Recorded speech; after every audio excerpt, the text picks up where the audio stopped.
Hi everyone, and welcome to Unit 11, Modules 60 and 61, Theories of Intelligence and Intelligence Testing. Here are your learning objectives, and here is your vocab. So, intelligence is a mental quality consisting of our ability to learn from our experience, problem solve, and adapt to new situations. Intelligence tests are the method for trying to assess an individual's abilities and compare it to other people.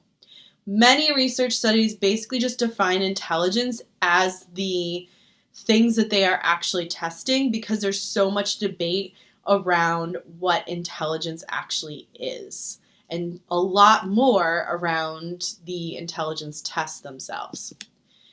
So, is intelligence something where we have a general intelligence, meaning like if you're good in one skill, then you're intelligent in all other skills as well? Or do we have specific abilities where we can excel in one and be below average in another one? What's the truth? So Charles Spearman theorized that we have a G, he called it, or a general intelligence. And this underlies all those specific abilities. And he helped develop what we call factor analysis. And this is statistical data that we use to identify clusters of related items. So, for example, mathematical categories would be like one factor. So he would identify things that are related to mathematical. And in his research, looking at those factors, he found that those who had a high score in one area often had higher than average scores in other factors as well. So maybe your score in math is slightly higher, but your verbal score is also then higher than the average as well. So proving or suggesting that there was a G. Thurstone disagreed with Spearman. He said, no, there's 7 different primary mental abilities in those factors, but his research didn't come up with like a total score or like really compare those. But when researchers do compare those scores, they found that there was evidence of a G. So really there's a lot of evidence pointing towards general intelligence being accurate. Howard Gardner argued that we have 8 different multiple intelligences. They are kinesthetic, interpersonal, linguistic, mathematical, naturalistic, intrapersonal, visual, and musical. I just want to note that interpersonal means your intelligence in understanding other people, and intrapersonal is about understanding and being aware. And he looked at savant syndrome as kind of an example to his theory. So people with savant syndrome can have very big deficits in some areas. For example, this Kim Peek example that's here, he had a lot of trouble understanding abstract concepts or doing some daily functioning things like buttoning his shirt. However, he could look at a phone book map of roads in a city and he became like a GPS for that city. This guy in this picture, same thing, and he could get in a helicopter to look over a city that he's never seen before, and from memory, he would basically make a photograph using his brain in great detail, as you can see, of what he saw. And he just saw it once. So that savant syndrome is kind of pointing towards these people have deficits in some areas, but they really are superior off the charts in other areas. When we're talking about intelligence, it's important to note that really what predicts success is not intelligence alone. Grit is much more important in predicting success. So it's your talent plus your grit that are going to show success. So grit is the passion and perseverance in the pursuit of a long-term goal. So people who aren't going to quit when they do poorly on one little quiz, they're going to persist. They're not going to give up, and they're going to keep trying for that long-term goal and be consistent. Sternberg had 3 intelligence theory. It's called triarchic theory. And he said that there was an analytic intelligence, so that's our academic stuff, practical intelligence, so think like street smarts for practical, and creative intelligence. So that's our innovation, ability to come up with novel ideas that have value. Some people believe that we have an emotional intelligence, which is the ability to perceive, understand, and manage emotions.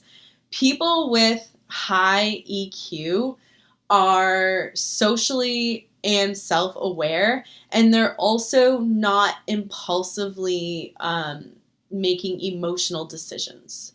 Some argue that EQ kind of stretches the idea of intelligence is too far, but that would really depend on who you're talking to, because someone like Gardner, who believes in multiple intelligences, would argue that this is very valid. Does our brain size correlate with intelligence? So yes, there is a correlation. It's 0.33, but that's not the strongest correlation. And they also found many brains that did not have. They just had an average size brain, even though they were incredibly intelligent.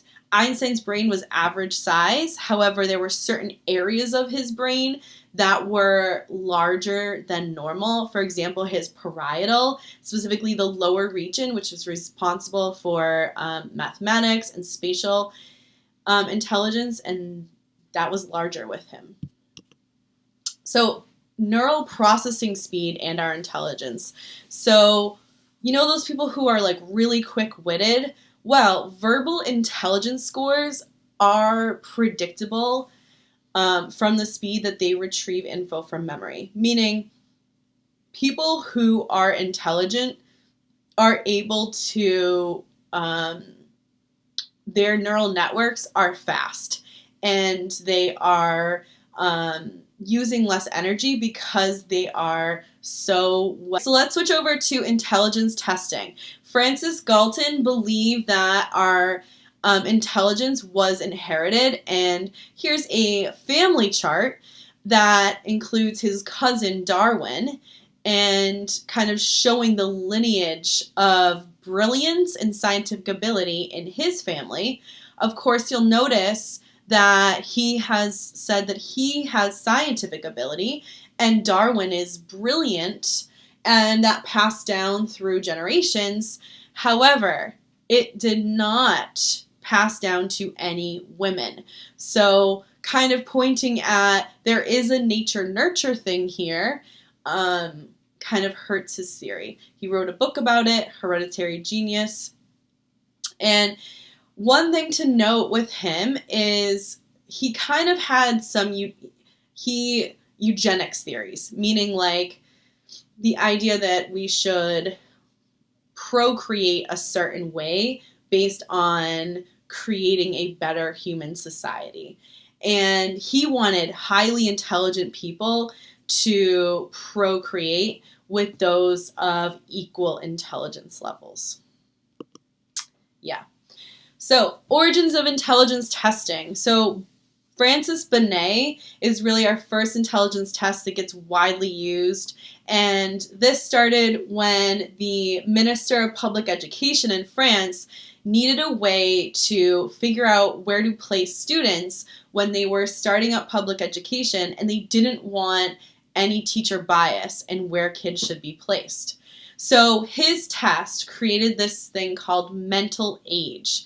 And this is basically taking what a typical 7-year-old can do and saying, okay, you have a mental age of 7. So most 7-year-olds have a mental age of 7. But obviously, some kids are chronologically 7, meaning their age is 7, but they have some deficits, so maybe they have a mental age of 5. And so this test was supposed to figure that out and then place them correctly. His hope was that it could help those kids catch up to other kids because he did not believe that intelligence was inborn, and he was really afraid of his testing being misused and to kind of say that, you're just not intelligent and restricting people in education. And he had good reason to be worried because that does happen. Lewis Terman in the United States was a professor at Stanford University, and he created the Stanford Binet IQ test. This basically edits his test a little bit, and it creates an IQ, so an intelligence quotient, a number. And the average number, and you should write this down, the average score, so meaning average intelligence, is 100. So anything 100, and then anything more than 130 would be considered gifted. IQs less than 70 would be considered intellectually disabled. And there's more criteria for that term than just an IQ score. So this became widely used in the United States, and he really encouraged the use of it to be more widespread. So the United States starts using it for immigration restriction. Of course, there's a lot of bias in these tests, which we'll talk about in a little bit, so it's really not necessarily accurate of their IQ. And also with World War I Army recruits, so seeing, hey, are you going to be on the front lines, or are you someone with some mental ability that can help us strategize and should be higher up? So 2 different types of tests, the aptitude test and the achievement test. The aptitude test is about predicting your ability. So you might take an entrance exam, right? Like an SAT for college. That's trying to predict how well you can do in college. An achievement test is trying to measure what you have learned. So, for example, the AP Psych exam is an achievement test. The most widely used intelligence tests today are the WAISC, and the WISC. So the Wechsler Adult Intelligence Scale and the Intelligence Scale for Children. And that uses both verbal and nonverbal subtests. So if you look at this image, this is a nonverbal one. And obviously it's really important to use nonverbal, right? Because if verbal is a weakness for you, we don't want to skew our information about you because of that one weakness. And maybe there's a learning disability related to verbal. So it's trying to get a better picture using both verbal and nonverbal subtests. So 3 things all tests should have. Very important. They should all be standardized, they should all be reliable, and they should all be valid. So standardized means uniform. Everyone gets the same amount of time. If one person gets to use a calculator, everyone gets to use a calculator.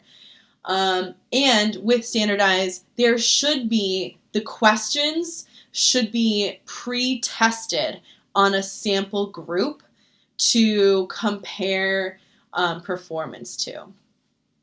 So reliable means, let's take a scale, right? Let's say you step on a scale and it says you weigh 2 pounds. If every time you step on that scale it says you weigh 2 pounds, it's reliable. It's always going to say the same thing, meaning it's consistent. Now, that's not accurate, right? That you weigh 2 pounds. So that means it's not valid. Valid is testing, it is measuring what it's intended to measure. So a scale or a test can be reliable, meaning yielding consistent results. However, it's not necessarily valid. If something is valid, it's also reliable. So it can't go that way. So a test should also have content validity, meaning if you are taking a test on your ability to drive a car, you should probably have to drive a car and do some normal expected things with a car and with driving to prove that you can drive a car. If a driver's test was completely paper and pencil, that really wouldn't have content validity. It should also have predictive validity, meaning it should predict the behavior it intends to. So, for example, an intelligence test should predict your ability to do well in academics.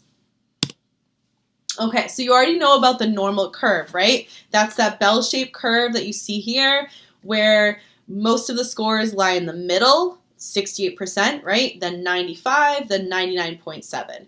So there's something with that normal curve with the IQ test that's called the Flynn Effect.